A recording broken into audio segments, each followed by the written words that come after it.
नमस्कार, मैं हूं मोहित। आप देख रहे हैं टीवी 9। नोएडा की शारदा यूनिवर्सिटी में पूर्णिया के शिवम डे नाम के छात्र ने आत्महत्या कर ली। और इस घटना के बाद से जो है पूर्णिया के जो उनके उनका जो मोहल्ला है वहाँ के लोग जो है स्तब्ध है। और अभी देख रहे हैं हमारे पीछे गली जो है सुनसान है। सभी के घरों में एक तरह से मातम, क्योंकि शिवम सभी का प्यारा था। उनके पिता जो है अभी घर के आगे जो है वो बच्चे का जो क्रियाक्रम होता है वो कर रहे हैं। और लगातार जो है वो कॉलेज प्रशासन पर ही उंगली उठा रहे हैं। लगातार जो है शिवम के जो पिता हैं वो कॉलेज प्रशासन पर उंगली उठा रहे हैं। उनका कहना है कि अगर बच्चा जो है 2 सेमेस्टर से रहा था तो कॉलेज प्रशासन ने इसकी सूचना क्यों नहीं दी। और लगातार जो है कॉलेज प्रशासन जो है जो फ़ी होता है वो भी लेता जा रहा था। शिवम जो है लास्ट सेमेस्टर का स्टूडेंट था और उनके पिता का सपना था कि बेटा जो है आगे चल के इंजीनियर बनेगा और उनके बुढ़ापे का सहारा बनेगा, क्योंकि शिवम जो है अपने पिता का घर का इकलौता बेटा था। और इस घर का जो चिराग जो है वो बुझ गया। एक जहाँ पर कि बेटे को जो है बूढ़े पिता को मृत्यु के पश्चात अग्नि देना चाहिए था, वहीं शिवम के पिता ने अपने जवान बेटे को खोया है और दाह संस्कार किया है और जो अग्नि जो देना होता है वो अग्नि दिया है। पूरे मोहल्ले में आक्रोश व्याप्त है और सभी लोग जो है कॉलेज प्रशासन को दोषी ठहरा रहे हैं। अभी हम उनके घर पे हैं, उनके पिताजी के साथ। ये आप घटना जो घटी है, प्रथम दृष्टया में आप ये गलती किसकी मानते हैं? ये पूर्णतः गलती मेरे हिसाब से यूनिवर्सिटी के शारदा यूनिवर्सिटी का है। मेरे जाने के बाद मुझे जो वहाँ से प्राप्त हुई सूचना यूनिवर्सिटी की ओर से कि मेरा बेटा उनके कहने के अनुसार 2 सेमेस्टर से कॉलेज नहीं जा रहा है, जबकि इस तरह का कोई भी सूचना कॉलेज की ओर से हमें नहीं दी गई है। इस तरह का नियम था जिस समय हमने एडमिशन किया कि एक क्लास अगर मिस होता था मेरे पास उसका एसएमएस द्वारा सूचना आता था आपका बेटा इस क्लास में नहीं है। विगत 2 साल से मेरे पास इस तरह का कोई भी सूचना नहीं आई कि आपका बच्चा कॉलेज से एब्सेंट है। अगर उनकी बात को हम प्रथम दृष्टया में अगर मान भी ले कि मेरा बच्चा नहीं जा रहा, तो उनके ही जिम्मेवारी था कि वो अतिशीघ्र मुझे सूचित करते कि मेरे बच्चे कॉलेज से अनुपस्थित रहते हैं। तो इतना लंबा बात नहीं जाती और मेरा बच्चा मेरे साथ होता, हम उसी समय जाके इसका निवारण करते कॉलेज, और हम दोनों मिलके इसका निवारण कर सकते थे। परंतु कॉलेज ने ये ज़रूरत नहीं समझा। उन्होंने हमेशा मेरे पास बहुत तरह का मेल जो कॉलेज में गतिविधि होती है उसका मेल दिन में 4 बार 5 बार मेरे पास आते रहता है, लेकिन मेरे पुत्र के बारे में कभी भी कोई मेल के द्वारा मुझे सूचना नहीं दिया गया, ना ही किसी फ़ोन कॉल के द्वारा मुझे सूचना दिया गया। मैं पूर्णतः इस मेरे पुत्र का आत्मदाह का जिम्मेवार कॉलेज प्रशासन, कॉलेज को ही मानता हूँ। अगर कॉलेज मेरे को अगर सूचना दी होती तो आज ये घटना नहीं घटित होती। आपका बेटा यहाँ पर आया था, रह के गया था, क्या लगता था? वो तो कह रहा था सुसाइड नोट में लिखा हुआ है कि हम जो है अच्छे छात्र नहीं हैं। तो आपको कभी लगा कि पढ़ने में कमज़ोर है सब? नहीं सर, अगर इस तरह का बात होती, सबसे पहले इतनी बड़ा यूनिवर्सिटी में जो है एक कंपटीशन के माध्यम से ही एडमिशन लिया जाता है। तो हम आपके माध्यम से ये सवाल उठाते हैं कि ये आप भी पूछे कि ये बच्चा, अगर आप बोल रहे हैं कि अच्छा विद्यार्थी नहीं था, तो फिर इनका चयन किस प्रक्रिया में हुआ था? माता जी, ये बताइए कि शिवम जो आपसे कुछ बातचीत करता था, कुछ ऐसा शेयर किया था कि कुछ ऐसा नहीं, कुछ? ऐसा कुछ शेयर नहीं किया था। 2 महीना मेरे पास था, कोई ऐसा कुछ शेयर नहीं करता था, नॉर्मल था। उसके बाद लास्ट दिन, उस दिन हमको फोन पे किया, माँ आप क्या कर रहे हैं, पापा कैसे, बहन कैसे, ठीक है हम लोग ठीक है, आप क्या कर रहे हैं? बोले बेटा हम चाय बना रहे हैं। हमने पूछा उससे क्या कर रहे हो बेटा, बोले माँ नाश्ता करिए हैं, सब कुछ ठीक है ना? हाँ बेटा ठीक है। इतना ही पूछा, हमने ठीक से अच्छे से पढ़ाई करना बेटा, अच्छा से रहना, तुम्हारा तबीयत तो ठीक है? हाँ माँ, इतना ही उसके बाद मेरा बेटा जो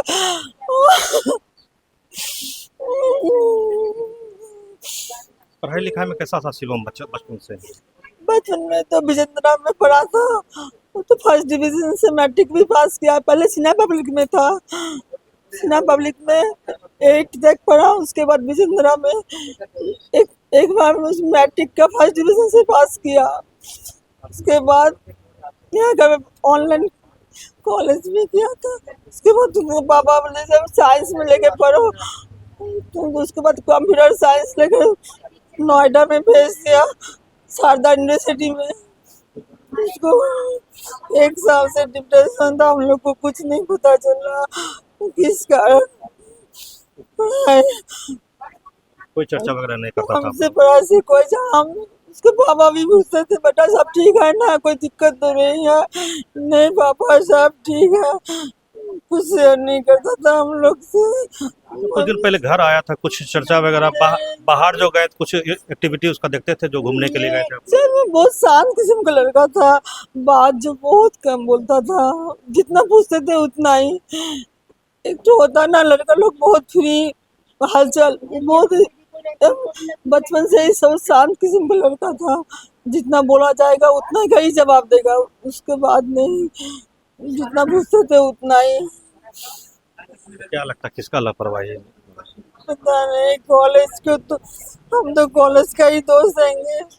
बच्चा अगर किसी में बैक आया है, कम से कम कॉलेज को तो गार्जियन को उनको इन्फॉर्म करना चाहिए था कि आपका बेटा ऐसा ऐसा कॉलेज बैक आने पर नहीं आ रहा है। कम से कम गार्जियन को भी उन लोग इन्फॉर्म नहीं किया।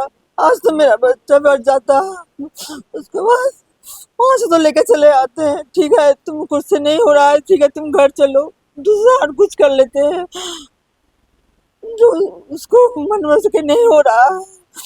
हम तो कॉलेज को ही दोष देंगे, कॉलेज से अगर हम पहले ही हम लोग को इन्फॉर्म कर देता तो आज ऐसा दिन हमको देखना नहीं पड़ता। मेरा बच्चा बहुत अच्छा था, इकलौता बेटा था आपका? मेरा एक ही बच्चा बेटा, बहुत अच्छा बेटा था मेरा, कोई चीज का उसको कॉलेज का हर कोई बोला शिवम तो बहुत अच्छा लड़का है, उसको मोहल्ले में बहुत, हम तो माँ के बोल रहे हैं मेरा बच्चा लाख में एक था मेरे लिए, बहुत अच्छा बच्चा था मेरा।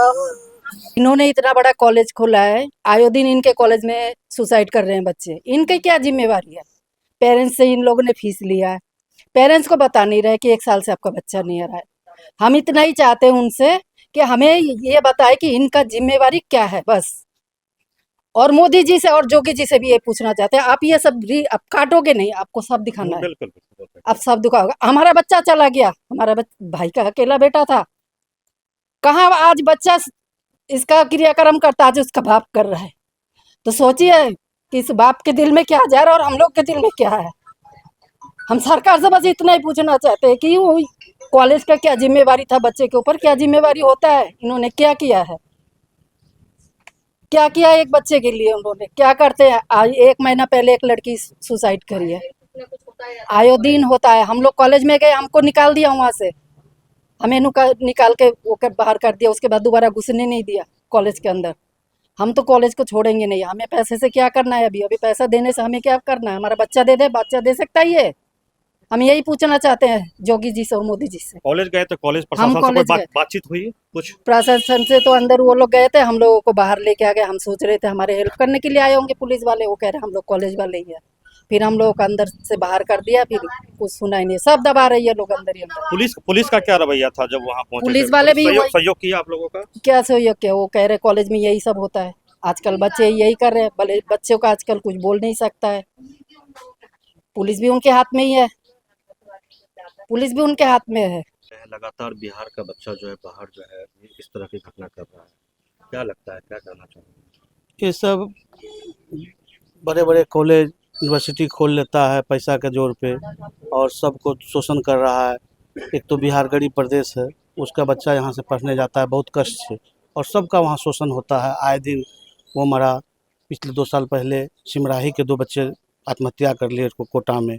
डेली तो यही न्यूज़ सुन रहे हैं सब, बड़ा बड़ा यहाँ से बच्चा सब चीज़ ज़मीन बेच के अपना सारा वेतन लगा के बच्चा पढ़ाता है और जाकर बच्चा वहाँ जाकर सुसाइड कर रहा है। आखिर मेरा बच्चा कमज़ोर है तो हमको आप दीजिए, अल्टीमेटम दे दीजिए, मेरा बच्चा नहीं पढ़ने लायक है, आप उसको नोटिस कीजिए, उसके गार्जियन को, आपका बच्चा अपना ले जाइए, या आपका बच्चा कमज़ोर है आप हमारे बच्चे को बता दीजिए, गार्जियन को बताइए। जो गार्जियन से आप फीस ले रहे हैं, दोहन कर रहे हैं, शोषण कर रहे हैं, ये तो अच्छी बात नहीं है, ये सब गलत है। बिहार की शिक्षा व्यवस्था को बिहार की शिक्षा व्यवस्था तो ख़त्म हो चुकी है। तब ना हम लोग बच्चे को बाहर पढ़ाना पड़ता। अगर मेरा बच्चा यहाँ पढ़ने लायक रहता तो हम क्यों बाहर बजाते। ना कोई यूनिवर्सिटी बढ़िया खुलता। आज अपने बगल में एक यूनिवर्सिटी खुला है, वहाँ आए दिन देखिए बवाल। आए अपने हॉस्पिटल में देखिए, मरता भी नहीं है उसको पहुँचा दिया जाता है पोस्टमार्टम रूम। तो आए दिन देख लीजिए बिहार का क्या दशा है, वो तो देख ही रहे हैं। देखना क्या है उसमें। क्या परिचय हुआ? और हम आगे हम लोग मतलब कि मांग कर रहे हैं, माननीय सांसद जी से भी बोला गया है, जानकारी हुआ वो आते हैं, भी मिलेंगे और इनके लिए वो कार्रवाई करने के लिए भी तैयार है। आगे भैया एफआईआर कर चुके हैं। हम लोग चाहते हैं इस पर कड़ी से कड़ी कार्रवाई की जाए। नहीं होगा माननीय सांसद जी को कहा जाएगा डीजीपी साहब से मिलके दिल्ली में कार्रवाई करवाया जाए। मृतक शिवम के जो पिता हैं कार्तिक देव, वो काफ़ी गरीब है। वे जो है एक प्राइवेट कंपनी में, टायर की कंपनी में जो है सेल्समैन का काम करते हैं। बहुत ही गरीबी हालत से जो है शिवम को उन्होंने पढ़ाया लिखाया। और शिवम के बारे में जो बताया जाता है कि शिवम पढ़ने में बहुत ही तेज था। मैट्रिक में फर्स्ट डिवीज़न से पास किया, जिसके बाद एक एक पैसा को काट करके जो है वो बच्चे की पढ़ाई लिखाई में खर्च किया और शिवम को जो है बीटेक की पढ़ाई के लिए जो है शारदा यूनिवर्सिटी में भेजा। वहीं जो शिवम के पिता का और उसके फैमिली का जो बैकग्राउंड है वो बिल्कुल ही गरीबी हालत में वो ऊपर उठे हैं। वे लोग जो है बांग्लादेश बंटवारा के बाद जो है वे लोग माइग्रेट होकर जो है भारत में आए थे और भारत सरकार ने रिफ्यूजी के लिए जो जगह जगह रिफ्यूजी कॉलोनी बसाया था, उस रिफ्यूजी कॉलोनी में वे लोग रहते हैं। आज भी वे जो है पूर्णिया के रिफ्यूजी कॉलोनी के निवासी हैं और वहाँ पर रहते हैं। और सरकार द्वारा ही छोटा सा जो ज़मीन जो मिला है, उस ज़मीन पे वो घर बना के रहते हैं। और शिवम को पढ़ा लिखा के वे लोग चाहते थे कि शिवम जो बड़ा होकर उनके बुढ़ापे का सहारा बने, मगर ऐसा हो नहीं सका। जिस जवान बेटों को उन्होंने खोया है, उसके बाद से जो है घर में कोहराम मचा हुआ है। और शिवम की जो बुआ है वो लगातार जो है कॉलेज प्रशासन पर आरोप लगा रही है कि कॉलेज प्रशासन अगर समय रहते उसे सूचना दे दिया जाता है कि शिवम कॉलेज नहीं आ रहा तो उसे बचाया जा सकता था। वहीं जो है जब वे लोग जो है कॉलेज गए तो उन्हें कॉलेज में घुसने नहीं दिया गया। वही पुलिस की तरफ से जो है किसी प्रकार का उन्हें जो है कोई सहयोग नहीं मिला है। वही जो कॉलेज प्रशासन जो है अब ये कह रहा है कि उसका जो शिवम का जो फीस है, उस फीस जो है परिजन को लौटा दिया जाएगा। मगर उनके परिजन का कहना है, उनके पिता का कहना है कि फ़ीस लेकर हम क्या करेंगे जब उनका इकलौता जवान बेटा चला गया।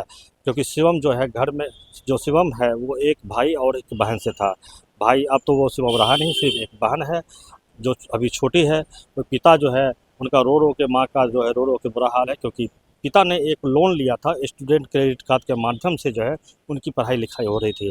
और लगातार जो है कॉलेज प्रशासन उस स्टूडेंट क्रेडिट कार्ड से जो है पैसा निकाल रहा था। और रोज़ाना जो है जो कॉलेज का एक्टिविटी होता है, उस एक्टिविटी को उनके मोबाइल पे, उनके मेल पे भेजा जाता था। मगर शिवम जो है कॉलेज नहीं आ रहा था, इसकी सूचना जो है कॉलेज प्रशासन ने किसी प्रकार से शिवम के पिता को, शिवम के परिजन को नहीं दिया। जिसके बाद से ये घटना घटी है। उसके बाद से जो है उनके परिजन भी जो कॉलेज पे आक्रोशित है। फिलहाल शिवम के जो पिता हैं कार्तिक देव, उन्होंने कॉलेज प्रशासन पर एफआईआर दर्ज कराया है और अभी जो है दाह संस्कार का जो काम है वो चल रहा है। उसके बाद उनका कहना है कि वे लोग फिर जो है पूरे परिवार जो है वो शारदा यूनिवर्सिटी जाएंगे और जब तक उन्हें इंसाफ नहीं मिलेगा तब तक वे शिवम के लिए लड़ाई लड़ते रहेंगे। पूर्णिया से TV9 के लिए मोहित पंडित।